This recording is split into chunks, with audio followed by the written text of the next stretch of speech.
Okay, welcome everybody to Monday's guided meditation, and today what we're going to do is tap in and name our emotions. So we're going to get in touch with what exactly we're feeling today. Now, the good news, and it sounds very counterintuitive, is that naming our emotions doesn't make them worse if they're the quote-unquote bad emotions, and we'll use anxiety as an example for today. Naming it doesn't amplify it, which is a really good thing, and that's why we're going to use it to help us stay calm in the face of whatever emotion we're feeling and dig in as much as we're ready to feel what we're feeling. So what we're first going to do is I'd invite you all to make sure you're nice and comfortable but somewhat upright.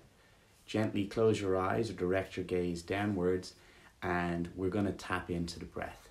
So what we're going to do is use the breath as an anchor today for whenever we find ourselves either lost in thought or the intensity emotion gets to a point where we don't like it, we're going to just return to the breath. So we're going to focus in now on the breath. Just notice where you're feeling the in-breath and where you're feeling the out-breath. So you might feel it right in the nose, you might feel it in the throat, you might feel it in the upper abdomen or lower abdomen. Just tap into the breath. Don't worry about controlling it. Some people like to slow it down. Some people like to just leave it go natural. It's all good. So as you tap into the breath now and you've settled into your meditation, just ask yourself the question, what am I feeling? What emotion am I feeling? Now, generally, we're not used to asking ourselves this question, so the first time we do it, we mightn't be able to name it straight away. Or if we are able to name it straight away, we might then instantly start telling ourselves a story.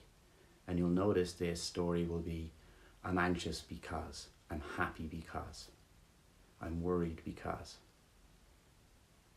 I'm angry because. Just focus in on the emotion. Just name the emotion.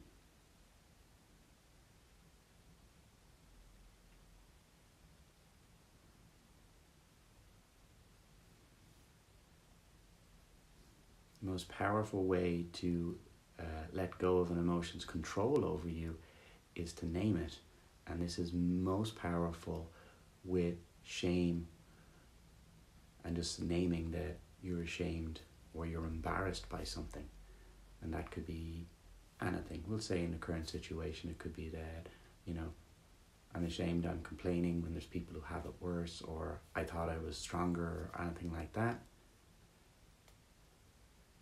But naming it allows you to resolve it, and it stops the cycle in your head. Now we'll bring our attention back to the breath and just focus on the breath.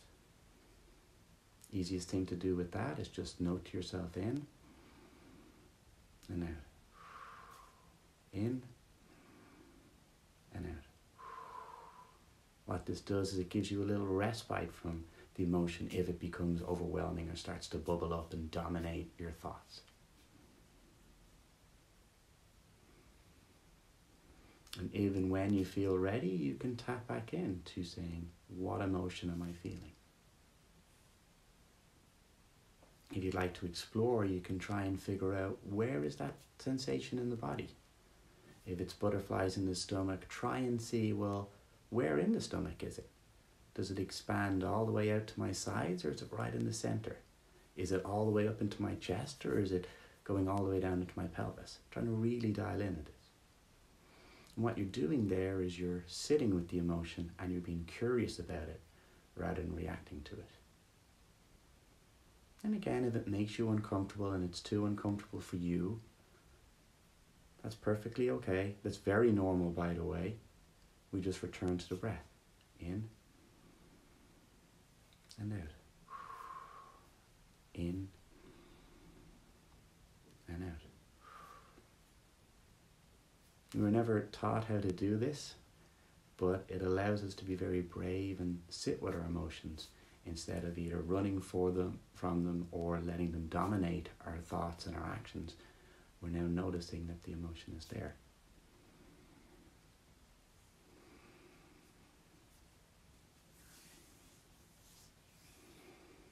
This time we're going to practice a little bit of detachment for our emotion now. And instead of saying something like, I am angry, I am happy, I am worried, I am sad, we're just going to say, there is the emotion there. So we'd say, there's anger there. There is worry there. So we're detaching ourselves from our emotion, because we are more than just an emotion. We're a lot of things. So detaching ourselves from it as well gives us that little bit of space we may need.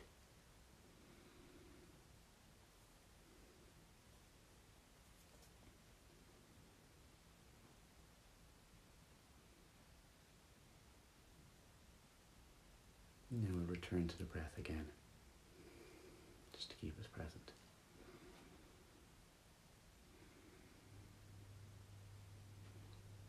And if the breath doesn't work for you, you can always return to the sensations in the hands or on the feet.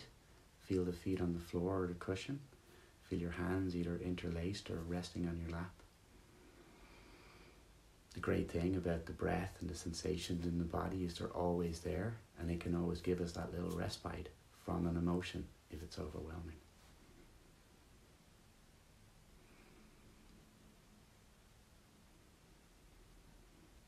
And now if your eyes have been closed, of course you'd have been sitting. If your eyes have been closed, you can gently open them on the next out breath. And congratulations, guys. That's kind of the bravest meditation we can do. What we've done is we've learned to look towards our emotions instead of running away from them. We've naming them, which has given us power over them. We've learned to tap in the sensation of the emotion, which helps then to notice where it is and being more curious. We're again not letting all our actions and our thoughts be dictated by it as well. And then we've learned to detach from it by changing the language around it. This is a practice you can return to at your own pace and your own time. Like lifting weights or doing anything in CrossFit or running, everyone's going to have their own pace with how they explore their own emotions. But right now I'm feeling quite proud of you guys and quite grateful for everyone who tuned in. And if you liked it, just leave a comment. And again, if you didn't like it, just leave a comment and let me know what sort of meditations you guys would like. Here for you. Thanks.